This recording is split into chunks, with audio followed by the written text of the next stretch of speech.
Hi everyone, this is Jen.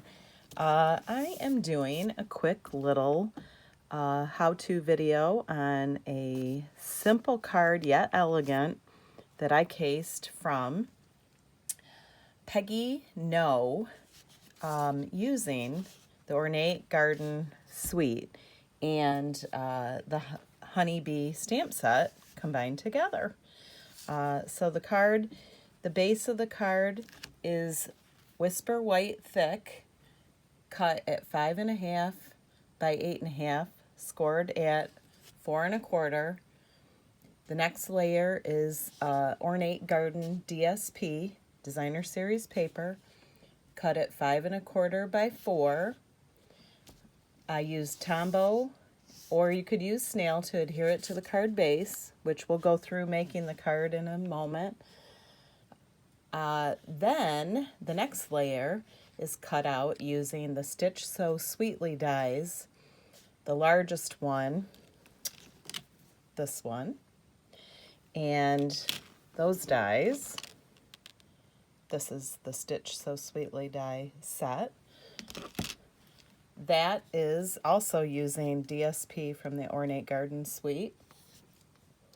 And the next layer is a piece of Daffodil Delight cut out using the Ornate Layers dies, which here are some of those. And it's using this particular one. These dies are really, really ornate, like the name. When using them, I run them through my Big Shot a few passes in order to really get a good cut. And they do take some time poking all the little pieces out, but it's worth it for what you get in the end. You get a really, really pretty layer. So perhaps we will get started. So I have my card base here, and we'll start with adhering our DSP. I particularly like to use Tombow glue. It gives me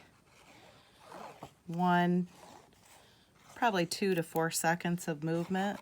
I don't use a lot, just not even quite up to the edges, because as you know, Tombow glue can be a sticky mess. But as you see, you have a little bit of time to get your card base and your layer squared up. Smooth that out. I'm also a card maker that does not pre-score my base when I'm building my card. I like to have it flat, which some people prefer it the other way. If you like to score your card first, by all means you should have done that before you adhere the base layer. The next layer will be our DSP, which, look at the other side of this. It's beautiful paper. Again, it's the Ornate Garden Suite. I'm going to take that and we're going to use dimensionals.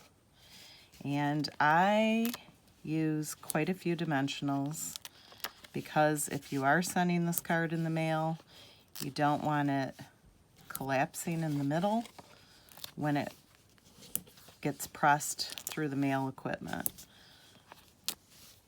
Another warning, if you do a few layers like this, your card will require extra postage. And so, we'll get these dimensionals off.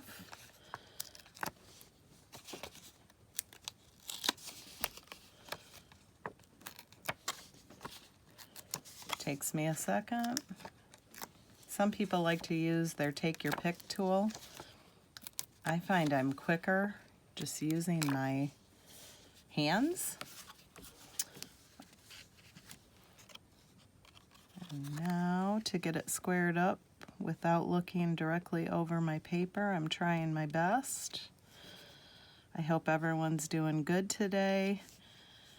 This is my first attempt at doing a video. I wasn't brave enough to go live, so I hope you'll bear with me in doing a pre-recorded video. Now, we're going to stamp this layer. And like I said, we're using the Honeybee bundle. I've used this quite a bit. We used this in one of my my second to last monthly class. I love this set. It is still going to be available. It's the bundle. You can order it anytime from right now, and I believe it's carrying over into the new catalog that's being released in June. Actually, we're getting our new catalogs, and I'll be able to ship you a catalog in the next 2 weeks. You'll be able to order June 1st.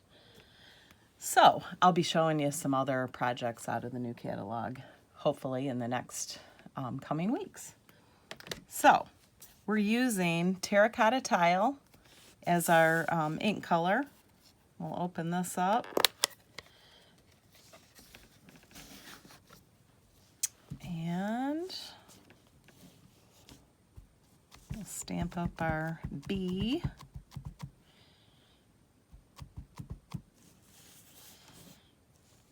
And I am lining up at the center of that ornate design. And hopefully I'm getting it fairly straight. Letting the ink soak into that paper. Not too bad. And I kind of like to do all my stamping at once. And as you know from our classes, we don't like to have a naked envelope, so I'm getting my envelope out.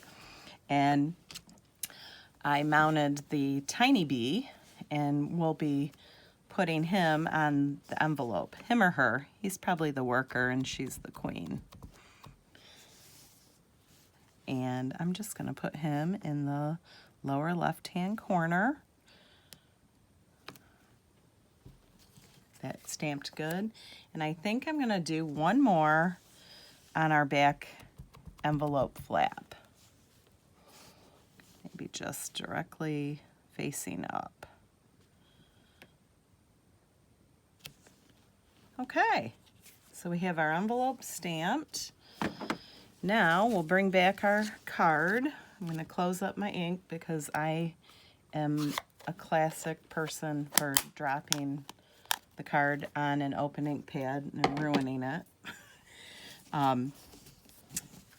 This particular layer, we're going to pop that up too, just because it gives it some dimension. I love using dimensionals. Now if I can find my dimensionals. Well, I guess I dropped them. So we're going to glue that layer. Here we go. And with this, I am only not gluing out to the ornate part of this piece because it would make a mess. Centering that. Centering it on there.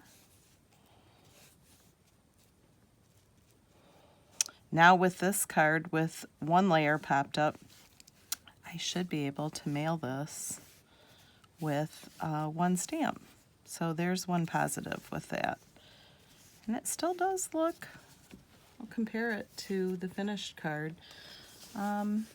It's a little different, but it still looks good. Okay, now we're gonna bling this up, and we've got the gilded gems. These come with the Ornate Garden Suite. They're really pretty. They're gold faceted rhinestones. We're just gonna pop a couple of those down in this corner. I think I'm gonna use kind of the medium-sized one, maybe about there, and then a smaller one about there. And I did, I added a bow on this card, just like Peggy did. And this ribbon is the Ornate Garden ribbon combo pack. You get, I believe this is Old Olive and terracotta tile, which we're using the terracotta tile. If I'm tying a bow to use on a card, I take my ribbon. I don't cut it first. I work right off the spool and I tie, and I make sure I'm pretty generous with my ribbon because you can always adjust and trim it and, you know, make it the way you want. It's a lot easier like that. Actually, you have less waste in the end. And like at this point, then I would trim it. And then you get your bow exactly how you want it. So we'll add that onto our card, and we're using mini glue dots. Great way to add a bow, which I take my glue dot ring, I take my bow, I stick it right on the glue dot. It picked up the glue dot on the back. I'm not sure if you can see that. And we're going to put our bow just about here.